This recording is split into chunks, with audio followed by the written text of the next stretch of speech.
Hello students, in today's lecture we study about the magnetic properties of transition metal complexes. Okay, so which is the unit 2 part B, magnetic properties of the transition metal complexes, and in this unit we study about the introduction, types of the magnetic behavior, then method of determination of magnetic susceptibility by Gauss method, then spin only formula and spin and orbital contribution to magnetic moment.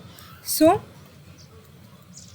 first one about the introduction. So by going through this unit you will we can understand the magnetic properties of the transition metal complexes and magnetic susceptibility, like the magnetic moment. Okay, and by measuring the force exerted on the sample by the magnetic field gradient.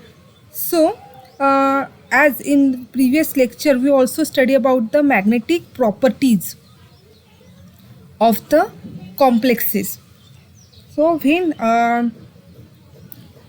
the in magnetic complexes, that means in central metal ion, M, central metal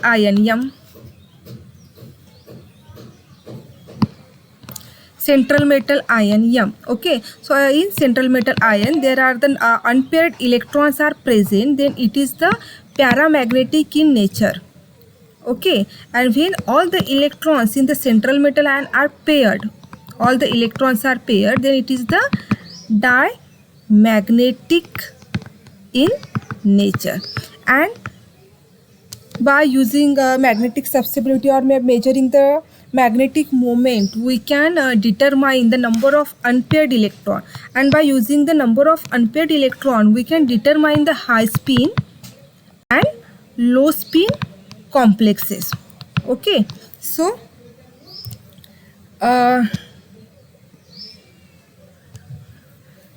magnetic susceptibility.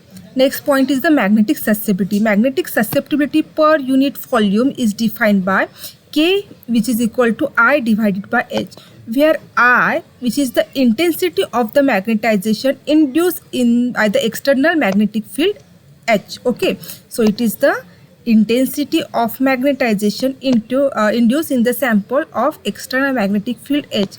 So the extent of magnetic induction I depends on the sample.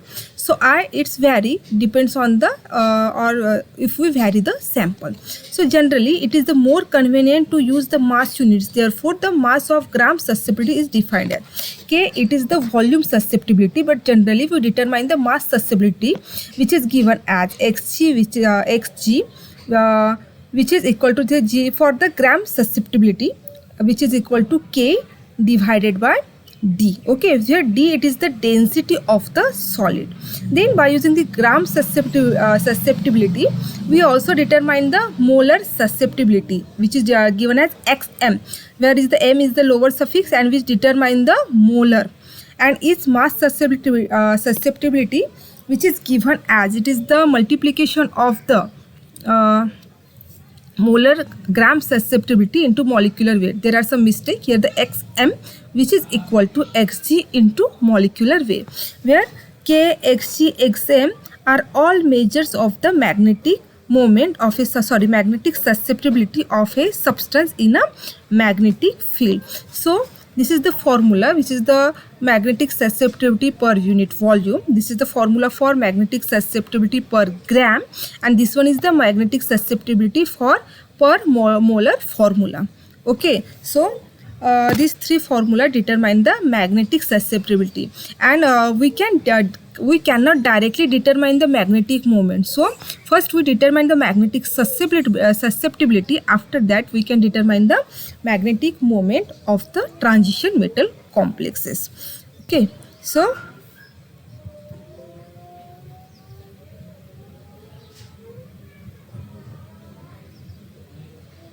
by using this formula we can determine the magnetic susceptibility. Okay, thank you.